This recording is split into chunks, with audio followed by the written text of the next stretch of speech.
नमस्कार। वर्तमान आउ ओडिशा सुरक्षित नहीं। पूर्वर आपण शुणु आसुथिले जे ओडिशा एक शांति प्रिय राज्य। एटार अपराध खूब कम देखिबा को मिले। एभली खबर आउ एभली आपण शुणुथिले ओडिशा पई। अनेक लोक याक मध्य देवभूमि कहंती, किंतु सतरे आउ कोन ओडिशा सुरक्षित?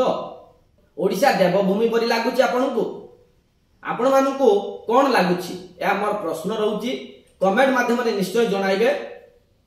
एबे आमे आगो को बढ़िबा। ए किछि दिन देखंतु जे जणे लोक जे समाज सेवा करूथिले, जे समाज सेवा पई किछि निज जीवन को उत्सर्गी देइथिले, तांको मध्य किछि किछि पुलिस साथी बा पुलिस इन्फॉर्मर को कहउथिले, लोकन पई लडुथिले। दिन दीपहरे पुनी बीच रास्ता रे हानि दिया गला, तांको मर्डर करा गला जे समस्तन आगरे। पुनी आपण मानकर मने थिबो से समय रे भुवनेश्वर रे प्रवासी भारतीय दिवस पालन करा जाउथला। आउ देश विदेश रु बड़ बड़ धनी श्रेणी रो प्रवासी आसीथिले। म एइ पई बड़ बड़ धनी श्रेणी रो कहले आपण माने जानिबे। बड़ कथा हेउ जे भारत रो प्रधानमंत्री नरेंद्र मोदी मध्ये उपस्थित थिले। से दिन आसीबार थिला।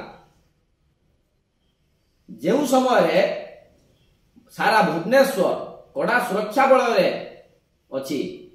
एयरपोर्ट तो आरंभ करके जनता मैदान जाए। केवल सेतिकी नुहे, आपण जानिथिबे जे ट्रैफिक छक मानकर मध्य पुलिस कर्मचारी मध्य जगिथिले। किंतु ठीक सही समय रे एई भली खबर सामना को आसुची। जा लागुची यहा ओडिशा इतिहास रो बधुए प्रथम थर जे स्टेट पुलिस थाउ थाउ, ओडिशा पुलिस थाउ थाउ बीच रास्ता रे भली घटना घटुची। आ गोटे घटना को आसंतु। ये गला तो प्रथम घटना म आपन कहिले जे निरंजन पटनायक को आपण जानिथिबे, जे जने वरिष्ठ नेता, जा विषय लोक भाबिबा को डरंती। तांको बासभवन रे एई किछि दिन तळे आपण सुनिथिबे तांको बासभवन घरु चोरी हेइतला। आ पुलिस आसी कि कहिला तदंत करूछु, 24 घंटा रे हमें चोर को धरिबो। ठीक सही समय रे निरंजन पटनायक टिके हसीथिले आ मीडिया आगरे निजर उत्तर रखिथिले। देखा जाऊ 24 घंटा रे कोन धरजंती। हुए तो तांकर पुलिस ऊपरे सेतेटा भरोसा नाही, सेति पई तो से हसी के एमती क्रिटिसाइज कले। किंतु थरे भाबंतु सेही समय रे आउ जने चोर तांको घरे पुणी पसी किपरि साहस करूची चोरी करिया पई।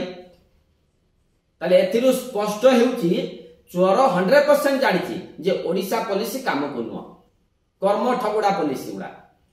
नले एते कॉन्फिडेंस आसला क्वाडु चोरर। एथुरु जणा पडुची चोर माने चैलेंज देउचंती ओडिशा पुलिस को। तापरे देखंतु जे पुलिस सुरक्षा दे, से पुलिस पई प्रश्न उठुची जे भुवनेश्वर रे जने पुलिस भाई जने युवती को सुरक्षा देले, तांको घर को नेई जे उद्यम कले आपण सब जानंती। आउ ता पूर्वरु जो भरतपुर घटना घटिथिला, भरतपुर थाना घटना, भाई मु कहिबा को चाहू नै। आगु को आपण माने सेंट्रल मीडिया तो आरंभ करी स्टेट मीडिया जाय देखिथिबे। 15 दिन 20 दिन धरि चलीला से घटना।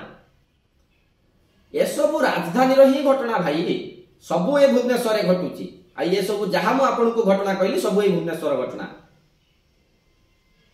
किंतु पुलिस रो पारिबा पुनिया जीरो। एडी पारिबा पुनिया ऊपर प्रश्न उठुची पुलिस ऊपर जे पुलिस करूची कोन। कौनसी गोटे घटना रे भी पुलिस ता कार्य ठीक भाबे कर पालानी। जहा चोर डकायत मान को सुहा होची। आ सबुठार बड़ कथा हेउची जे जमी दलाल को कारनामा विषय कहिबा को मते डर लागुची। मु आज्ञा कहिबा को चाहुनी सेगुडा। बण जानिथिबे केमते भुवनेश्वर घटना। तबे आपण कहंतु जे राजधानी केमिति सुरक्षित होला? सरकार सबु देखि न देखिला भली बाहाना करूची। आ हमर भी समाज रे मनुष्य पुनिया रहिबा आवश्यक। किंतु ओडिशा लोक कोन पई एमिति हेउचंती ताहा को नै वर्तमान बड़ प्रश्न रहउची। नमस्कार।